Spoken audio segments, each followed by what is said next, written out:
Hello friends, आज हम लोग पास्ट परफेक्ट टेंस को पढ़ेंगे।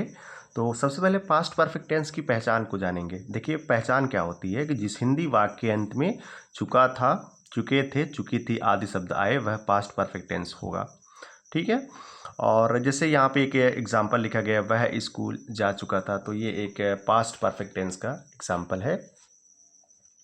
उसके बाद आपको हर टेंस में आपको 3 सेंटेंस पढ़ने हैं, अफर्मेटिव, नेगेटिव और इंट्रागेटिव। 3 सेंटेंस आपको पढ़ने रहेंगे। तो सबसे पहले आपको अफर्मेटिव सेंटेंस पढ़ना होता है। और हर सेंटेंस के अलग अलग नियम होते हैं। तो सबसे पहले अफर्मेटिव सेंटेंस को जब पढ़ेंगे तो उसके नियम को देखेंगे।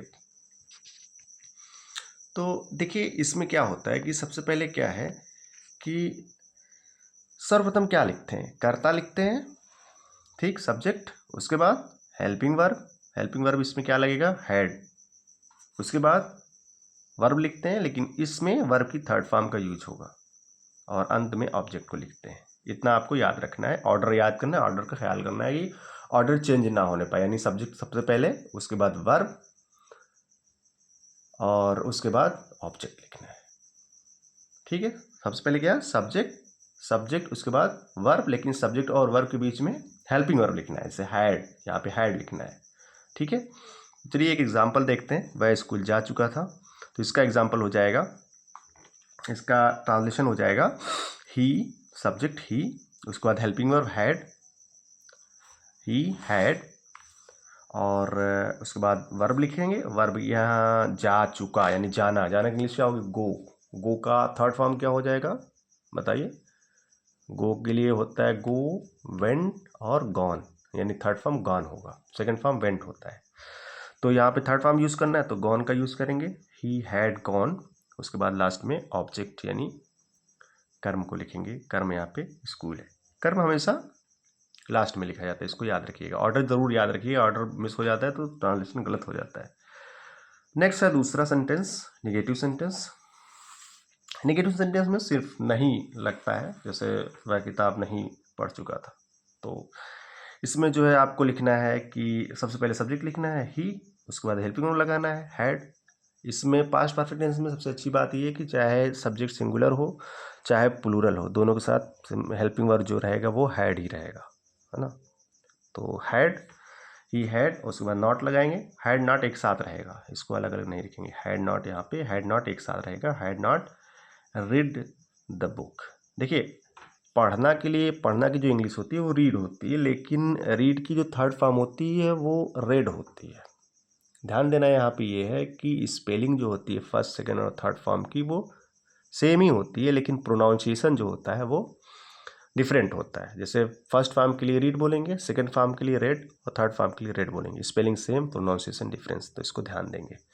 तीसरा सेंटेंस क्या है, interrogative sentence. Third third sentence what, interrogative sentence. Interrogative sentence में थोड़ा सा ध्यान देने की जरूरत पड़ती है, क्योंकि इसमें क्वेश्चन वर्ड के ऊपर इंट्रोगेटिव सेंटेंस डिपेंड करता है। क्वेश्चन वर्ड का मतलब जैसे कब, कौन, कहाँ, कैसे, किसे, किसको, ये सब क्वेश्चन वर्ड है।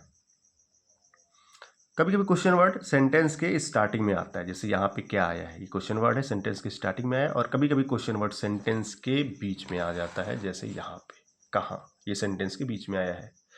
तो जब सेंटेंस के स्टार्टिंग में आता है क्वेश्चन वर्ड, तो उसकी इंग्लिश सब्जेक्ट के अकॉर्डिंग लिखी जाती है। अगर सब्जेक्ट सिंगुलर है तो उसके लिए जो हेल्पिंग वर्ब लगाते हैं उस क्वेश्चन वर्ड के लिए, क्वेश्चन वर्ड की इंग्लिश नहीं लिखते हैं, क्वेश्चन वर्ड के लिए हेल्पिंग वर्ब लिखते हैं।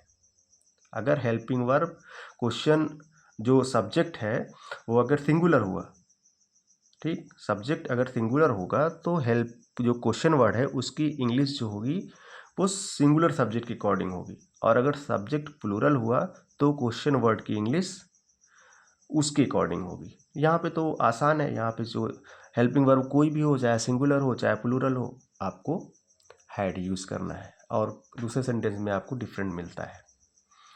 तो यहाँ पे हैड का यूज़ करेंगे क्या के लिए, और उसके बाद सब्जेक्ट लिखेंगे और वर्ब लिखेंगे, गॉन थर्ड फॉर्म, और फिर उसके बाद ऑब्जेक्ट लिखेंगे।